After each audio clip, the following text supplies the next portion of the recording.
hay que, quiere decir que a las 11 cuando lleguen los primeros pericos, a ver qué es lo que va a pasar. A las 11 en punto se bombardea. Evacúe la moneda, va a ser más fácil asaltarla. Una vez bombardeado, asaltado con el WIN y con la infantería. Hay que decir que ahí. Conforme, vamos a esperar nomás que evacúen los canes y los carabineros. Nací en 1950. Al momento del golpe yo tenía 23 años. Militaba en el MIR chileno y había tomado la decisión de quedarme en Chile. Era la decisión que algunos teníamos, la verdad equivocada, porque corríamos un enorme peligro.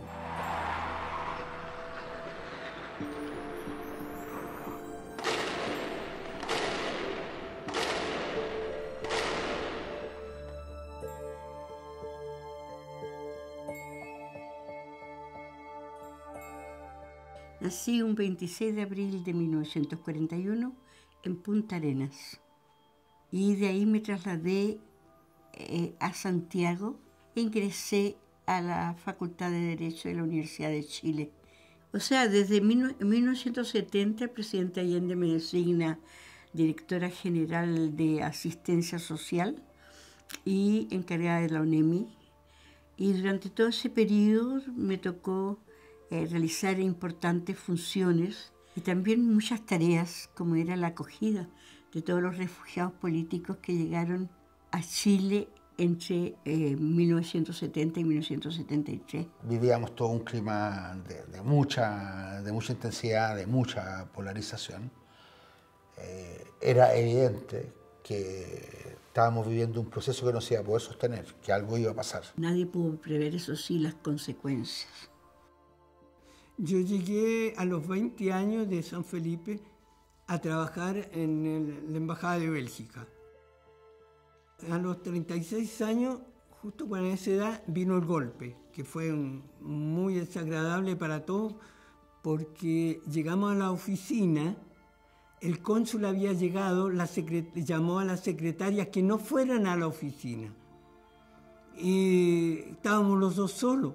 Al día siguiente, ya cuando salí de mi casa, yo vivía en Cerrillos, iban ya llegando los tanques por la carretera con ametralladoras arriba al techo, con militares, ya veíamos que la cosa estaba seria. Después ya empezamos a sentir el bombardeo, yo estaba a 2 cuadras de la Moneda. Mi casa fue allanada, entonces era evidente que yo estaba siendo buscado. Era evidente también que había una represión muy fuerte hacia los partidos de la izquierda y particularmente hacia el MIR, que era el partido en el cual yo militaba.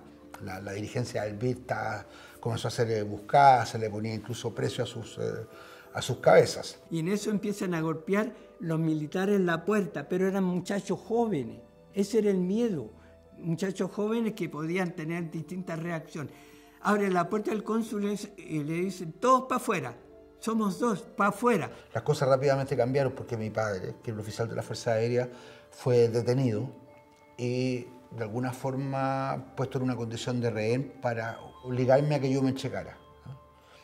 Y bueno, esa fue la razón por la cual cambié los planes y tomé la decisión de pedir refugio en algún lugar seguro. En Bélgica, en la Embajada de Bélgica, y ahí hice todo un largo recorrido. Estuve primero en la casa del encargado de negocios, la casa de Jean Miner, más o menos un mes, que era el tiempo en que se demoraban para otorgar los salvoconductos. Estuve con otras 2 personas más, estábamos en una buhardilla en esa casa. Justo un mes después del golpe, me llama una funcionaria de mi servicio y ella me llama llorando.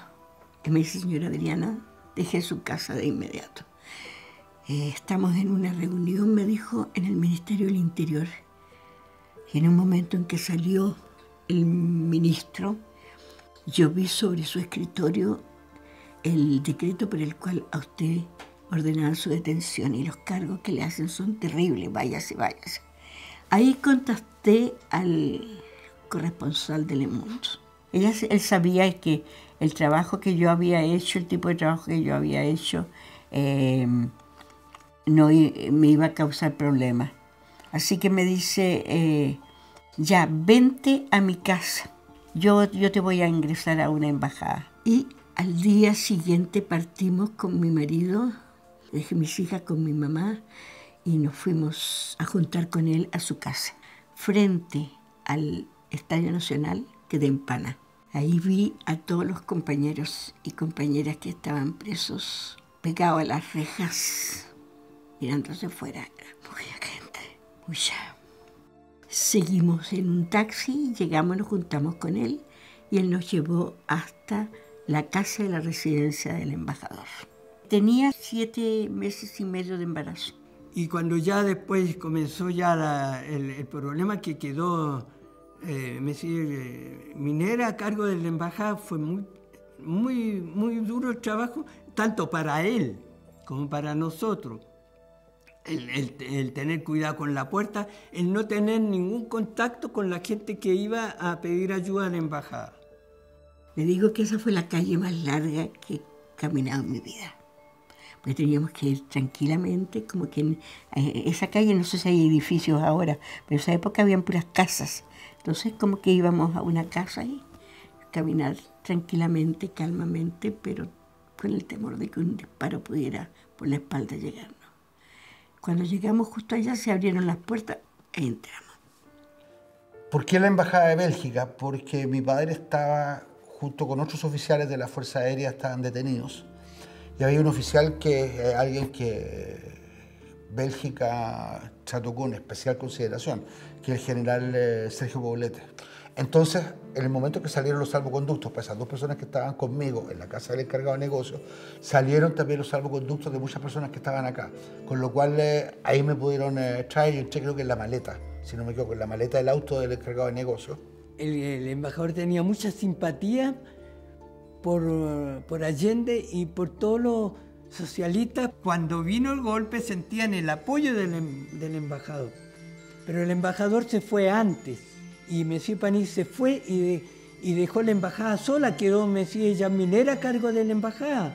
El embajador no estaba, nos distribuimos los diferentes personas que habíamos ahí, que deben haber sido unos 20, 30, no me recuerdo bien yo eso, dónde dormir cada uno.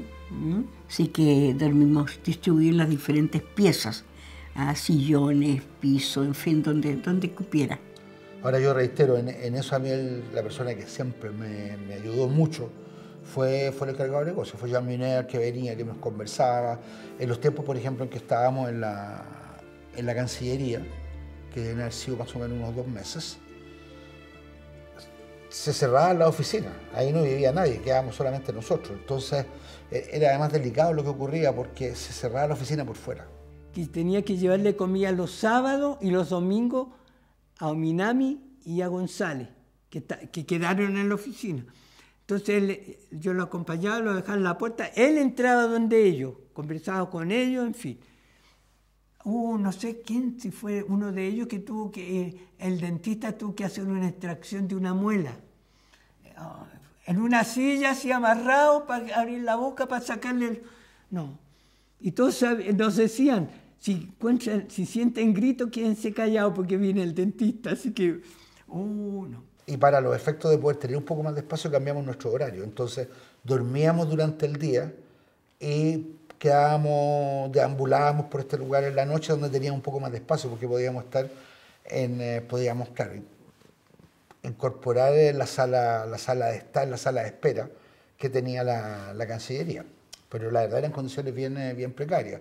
No había, por ejemplo, ducha en la oficina de la Cancillería porque era una oficina, o sea, no era un lugar que estaba habilitado para que nadie viviera allí.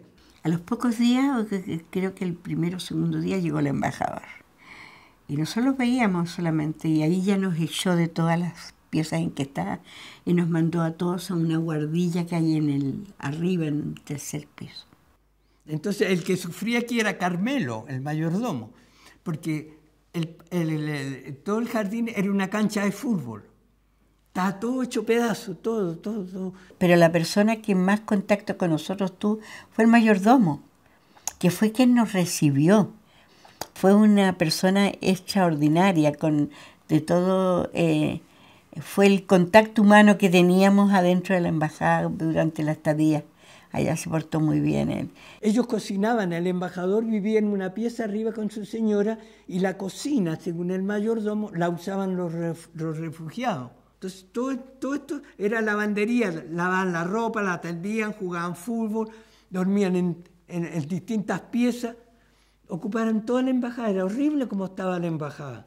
Y claro, una vida mucho más tranquila, de mucha lectura, tratar de informarnos, tratar de saber también qué es lo que había pasado con las otras personas, porque eran momentos también de mucha angustia, donde además todos los días había malas noticias, todos los días uno sabía algo terrible, que alguien había sido detenido, que alguien había matado, que habían encontrado tal o cual situación que también siempre generaba mucha tristeza, mucha angustia. Porque los militares tomaron rehenes a niños de gente que se asilaba para obligarlos a salir de la embajada. Entonces el miedo que teníamos era terrible de que fueran a tomar a uno de los míos y vayan a obligarme a salir. Y eso le pasó a mucha gente. Las visitas prácticamente no estaban autorizadas.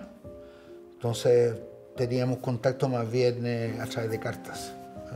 Lo que se podía hacer ellas, claro, podía mi familia, podía mi madre venir a dejarme ropa, cambiar la ropa, traer de repente chocolate y a través de cartas, pero creo que eran muy cuidadosos por la razón que indico, porque la policía sospechaba de que cualquier persona que pudiera entrar aquí se quedara aquí como refugiado, y ellos no querían que siguiera aumentando el número de personas que estuvieran refugiadas en la embajada.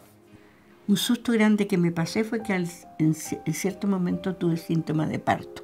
Entonces llamaron a la clínica central, que era la clínica donde yo me atendía. Y en pleno toque queda mandaron una ambulancia, pero nadie me acompañó.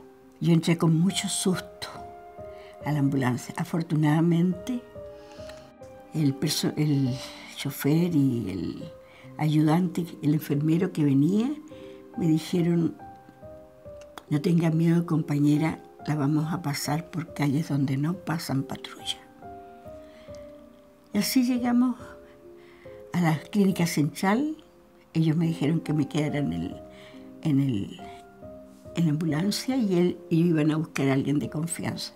Trajeron a un médico joven, me examinó y me dijo: no, el parto todavía no es, pero me preparó una maleta con todos los utensilios por si la guagua nacía en la embajada, para que alguien me asistiera. Se salvaron muchas vidas porque muchos de los que andaban buscando estaban acá, y es un hecho que si salían afuera lo iban a liquidar. Y muchos fueron a hablar con Monsieur Jean Miner, algunos militares de alto grado fueron a hablar con él. Tenía mucho trabajo, mucha responsabilidad, un hombre que sufrió mucho de ver las cosas y que no podía hacer más. El embajador ahí empezó a apurar mi salvoconducto para dejar el país. Fui una de las primeras personas que dejó la embajada. Bueno, afortunadamente a través de la presión internacional, las embajadas también en su momento hicieron un esfuerzo muy grande y la Junta Militar tuvo que tomar la determinación de entregar los salvoconductos a todas las personas que estaban todavía en la embajada, y prácticamente salimos todos al mismo tiempo. Yo tengo el recuerdo de habernos topado con algunas personas que estaban en la misma condición, que iban saliendo rumbo al exilio, en mi caso en un mes de junio del año 74. Había una sola secretaria que estaba a cargo de eso, nada más, que era Beatrice Boulanger, que falleció. Entonces ella estaba a cargo de la gente que había entrado, que había que sacarle pasaporte, había que pedir a Bruselas si lo aceptaba, en fin. Había una sola persona a cargo de eso. El piloto no quería llevarme porque decía que era muy arriesgado llevarme con el embarazo, pero como era un avión belga y el embajador lo obligó a llevarme. Y el embajador tuvo la determinación de volverse a Bélgica y se cerró la embajada. Además, éramos solamente 2 personas. Y allí la embajada buscó, yo ya tenía una visa para ir a Francia, buscó hacer lo que era lógico, que era poder trasladarme a la embajada de Francia. No tuvieron la autorización y me tuvieron que trasladar desde aquí a la Cancillería de la embajada belga, que estaba en el centro de Santiago. Todo se hacía normal, pero el problema está en el ministerio para darle el pase para sacarlo. Porque a veces el Monsieur Miner tenía que llevarlo en auto al aeropuerto, ir a entregarlo allá a que se fueran. La salida fue una salida con un gran despliegue militar. Yo estaba solo ya en la Cancillería cuando fui llevado al aeropuerto. Y después pues, la embajada se encargó de reunir a mis hijas y mandarlas a Bélgica. Viajaron solitas las dos. Me embarcaron en la línea belga, la línea Sabena. Y afortunadamente, el señor Miner nuevamente me acompañó hasta el avión y me presentó al piloto del avión. Y le encargó al piloto del avión que tuviera cuidado conmigo, que yo iba en esa condición especial de refugiado con un salvoconducto, no tenía pasaporte. La solidaridad del pueblo belga con los chilenos, mire, fue increíble. Claro, sabíamos que era un país que existía, pero no sabíamos nada. Y no es fácil conocer Bélgica. Es chico, pero por Dios que es complicado. Llegamos a Buenos Aires y se abren las puertas del avión y yo veo rápidamente entrar gente de la policía. Entraron policías argentinos.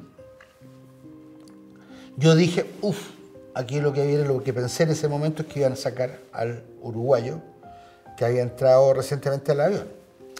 Bueno, y se dirigen a mí y me piden mi pasaporte. Y ahí yo no tenía pasaporte.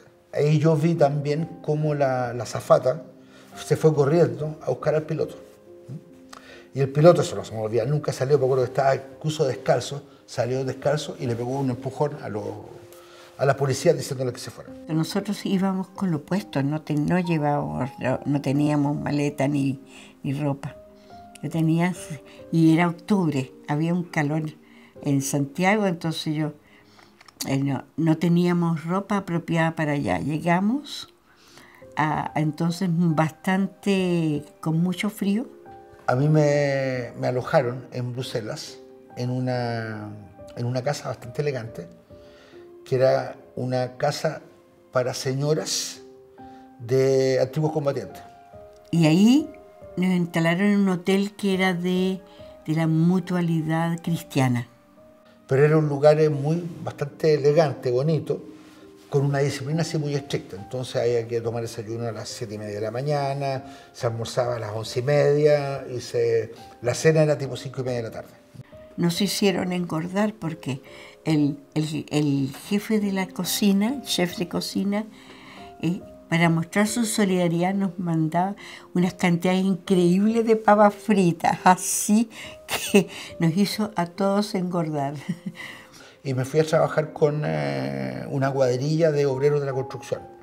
Y me especialicé, estuve 2 meses trabajando en un lugar bien conocido en la Avenida Luis, en la sede de lo que iba a ser el Chase, si no me equivoco, el Chase Manhattan Bank de Bruselas, una sede grande, un edificio de unos 10, 15 pisos. Y allí trabajé hasta que tuve ya la posibilidad, tuve mis papeles y me pude ir a Francia en septiembre del 74. Entonces tengo esta visión también de un país que me acogió, de un país que me salvó la vida, de un país que también me permitió trabajar. Tengo esa experiencia de haber sido trabajador de la construcción. Mi marido empezó a trabajar en Colruyt, pero cargando mercaderías. Era bien cómico porque él había sido el jefe de las cuentas internacionales de Codelco. Y terminó acarreando bultos allá en Colruyt. Comenzaba a pensar también cómo iba a ser la vida hacia adelante, pensar qué es lo que iba a hacer, dónde me iba a ir. Tomé la decisión de ir a Francia porque tenía muchos amigos en Francia, más allá de que tengo un gran reconocimiento por la acogida que me dio Bélgica y que fue el país que en su momento me salvó la vida. Para mí Bélgica en primer lugar es mi segunda patria. A veces cuando me enojo con Chile es la primera. Pero para mí, en mi país, yo me siento feliz cuando estoy en Bélgica. Y esto de los asilados nos unió, aunque éramos pocos, nos unió más. Y yo les digo que vivimos bastante tiempo con las maletas sin desarmar, porque creíamos que eso no iba a durar mucho tiempo. yo aprendí, como persona aprendí a vivir, a querer, a ser distinto, a vivir al día, de no preocuparme del por qué. Yo desarmé mis maletas cuando ya instalado Senal, un día la profesora de mi segunda hija, que tenía ya en ese momento como 7 años, le dijo a su profesora que ella no iba a las clases de recuperación de matemáticas porque nosotros nos íbamos a Chile. Y ahí nos dimos cuenta que en realidad nosotros estábamos transmitiendo la inseguridad también a los niños. Con eso, entonces ahí ya decidimos teóricamente, o sea, figuradamente cerrar las maletas y hacer de cuenta que nos íbamos a quedar ahí por mucho tiempo o quizás para siempre.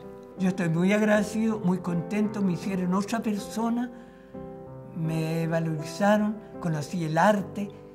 Entonces, todas esas cosas que aprendí a vivir, a conocer la gente, a guardar secretos, que me costó mucho, porque me decía el cónsul, secreto, Iván secreto.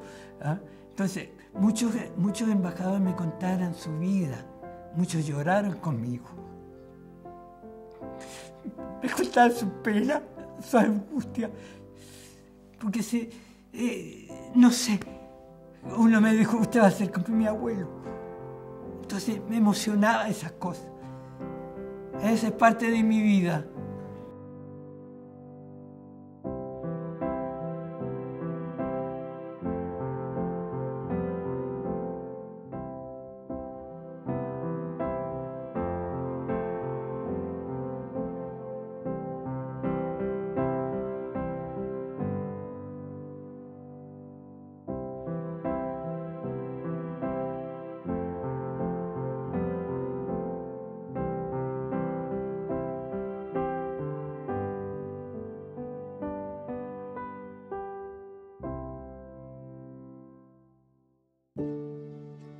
Va mi agradecimiento entonces, en primer lugar, a este grupo de diplomáticos en Santiago de Chile, y repito sus nombres, Monsieur Jean-François Guillot, Monsieur Jean Mineur y Monsieur Pani, que ADCD.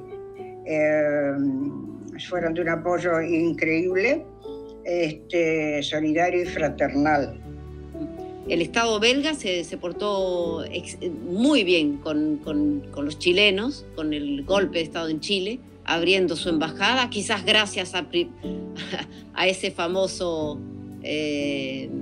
hombre que era concierge de la residencia, pero con la seguridad de que detrás todo el equipo de la embajada y del consulado estaba ayudando, porque ellos ayudaron también, iban a buscar comida, se ocuparon de nosotros de todas las formas. O sea que muchas gracias a ellos de habernos permitido vivir otra vida, y yo quería dar el agradecimiento en particular al Estado belga en todo sentido, o sea, todos los partidos políticos en ese momento que apoyaron de manera solidaria. Y si tengo que agradecer a alguien, yo diría es toda la gente que quiero. Es la gente que quiero, que pertenecen a un país que es el país del corazón, que no es un territorio físico. Y quizás toda esta gente que nos ayudó hacen parte de este país del corazón, que sean belgas, que sean chilenos, no me importa de dónde son, con qué carta de identidad, pero todos pertenecen a ese territorio del corazón, que es el territorio más importante, el universal, el ser humano. Agradecer al señor embajador Panis, al señor Jean-François Guillot, al señor Jean Mineur, pero quisiera hacer un agradecimiento especialmente al mayordomo